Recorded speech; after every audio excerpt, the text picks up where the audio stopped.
October 2021 and I'm exploring more of the island of Rhodes in search of ancient acropoli and historic springs and travel across to the island of Symi.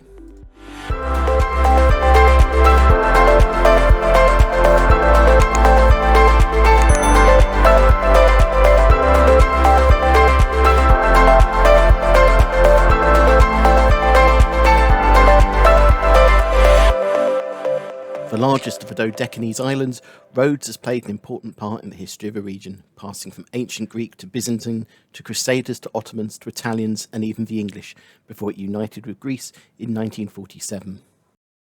The remnants of that history is littered across the island, but one of the biggest influences was the period of Italian occupation from 1912 to 1945. During that time, major works were carried out across the island that helped shape the island and its sites to today. The three top sites on the island fall into that category and can be visited on regular day tours from the capital, with the first stop being the former citadel of Ialysus, today known as Filerimos. Here, an acropolis was built that included a temple to Athena, parts of which survive today, though much of the site was redeveloped by the Grand Knights into a monastery. The monastery eventually fell into ruins, but was restored by the Italians.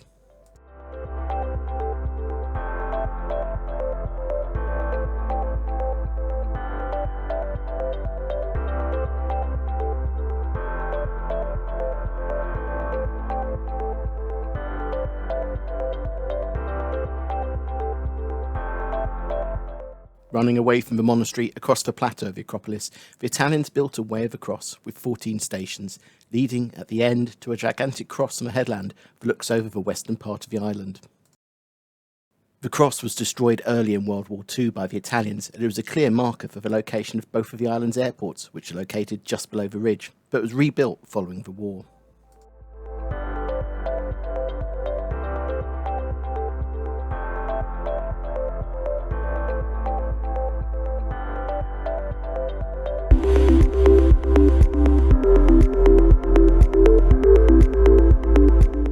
From Filerimos, the tour continues south to the Seven Springs.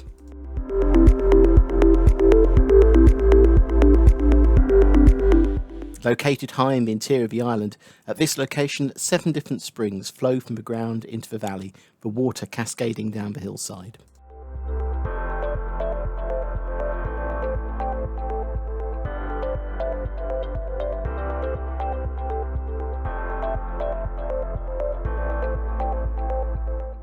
During the Italian occupation, a tunnel was dug through the hill to divert some of that spring water away, through the tunnel into a small lake and then over a waterfall and on into an aqueduct.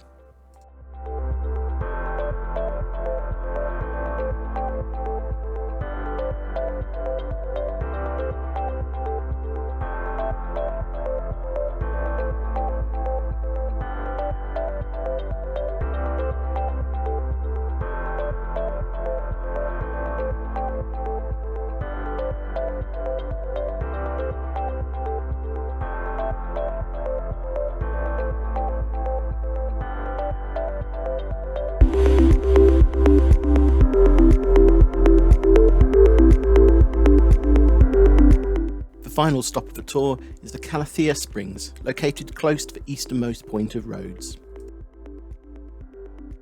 Originally, the thermal spring here was a sole preserve of lepers, as the headland was cut off from the rest of the island by mountains. During the Italian occupation, a spa resort was built on the site, including a grand domed roof over the spring.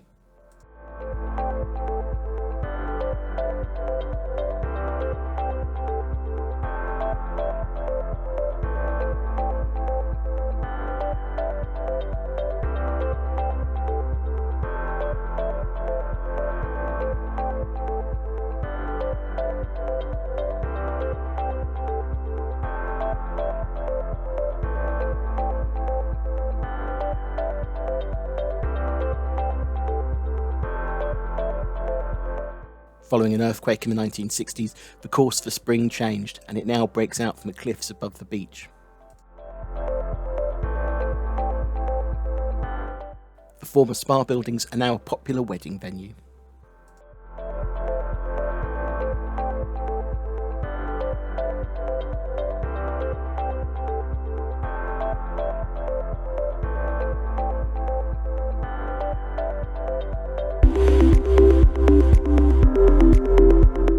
Once the joint capital of the island, Lindos, located halfway down the island, overlooks a large sheltered bay. Its past importance is clearly shown by the impressive and well-preserved Acropolis that sits on the ridge high above the centre of town.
Access through the narrow lanes of the town and up to the Acropolis is only possible on foot, by bike, or by donkey taxi.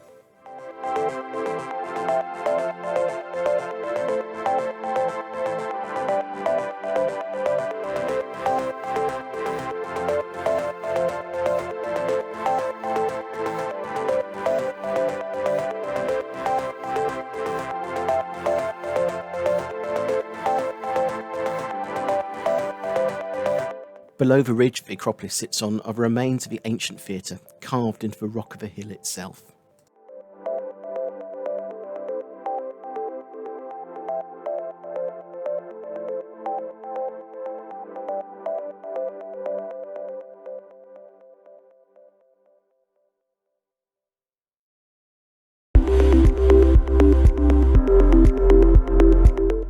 An easy day trip from Rhodes is to take the boat over to the island of Symi. The island follows the same historic trajectory from antiquity via Byzantine and the Knights to the Ottomans and Italians.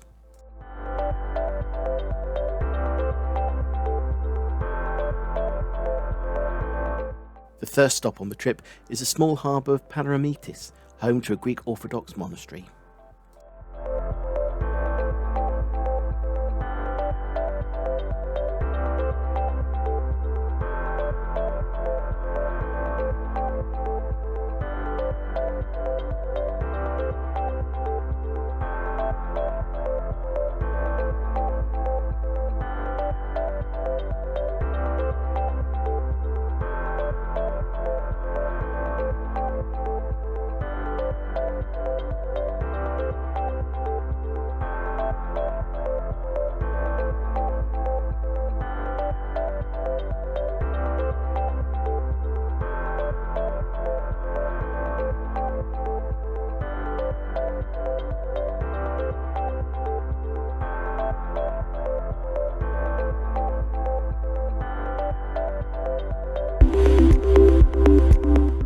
After an hour here, the tour continues round the southern tip of Symi and on up the east coast, taking a quick diversion into St George's Bay.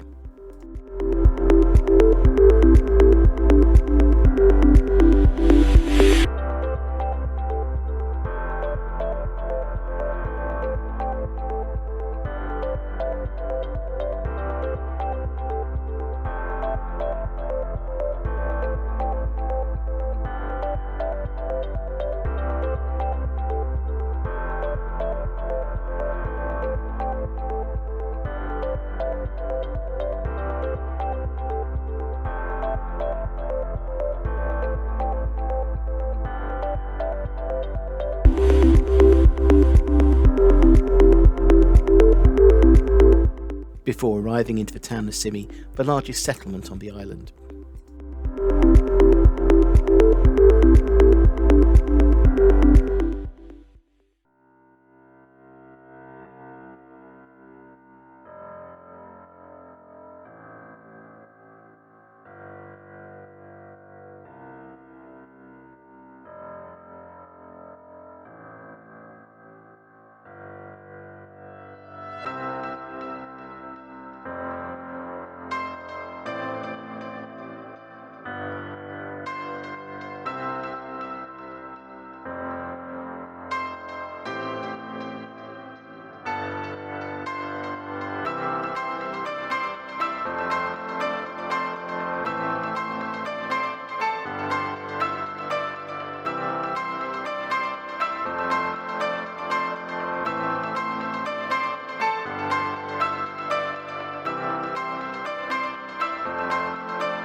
You have a couple of hours to explore the town and the surrounding countryside.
Before heading back to Rhodes, arriving back a little before sunset.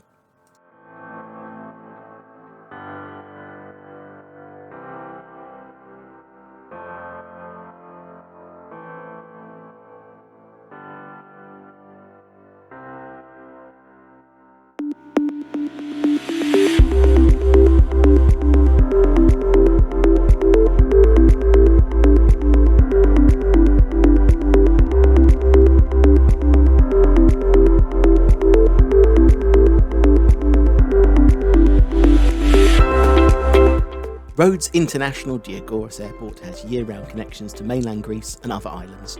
During the summer months there are flights from destinations across Europe and the Middle East, connecting to major hubs such as London, Amsterdam, Paris, Frankfurt and Abu Dhabi.